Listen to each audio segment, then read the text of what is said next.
The invitation for the masquerade ball took me by surprise. I'd not expected anything when I filled out the form for the contest being run by our local rock station, but the golden ticket, hand-delivered to me at work, indicated I'd won. What would I wear? I couldn't exactly afford anything chic on my minimum wage salary. My tiny attic apartment cost me most of my paycheck. A good thing my work let me eat leftovers for free, or I'd be starving. Luckily, I enjoyed thrifting. The vintage store a few blocks from my place had a lovely gown in a light rose hue, marked down due to a tear and a stain. With a little help from the attic spiders, who were whizzes with thread, and the mice who'd taken up residence under my bed, we turned the shabby gown into something presentable. Dare I say, I even looked like a princess.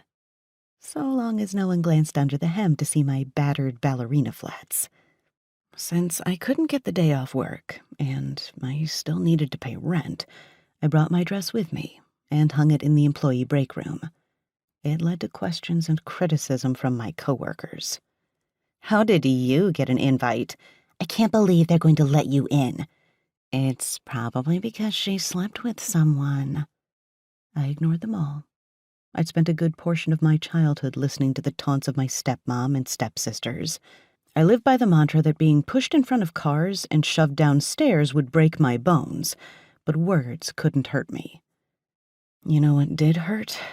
The jealousy someone exhibited at the end of my shift, which turned out to be a half-hour longer than everyone else since I got assigned kitchen cleanup when we closed at 9, an hour after the ball started. I didn't let it bother me because, after all, didn't everyone say it was good to be fashionably late? I finished putting away all the dishes and scrubbed the stovetops before heading to the break room to change. At least I wouldn't have to wait for a taxi.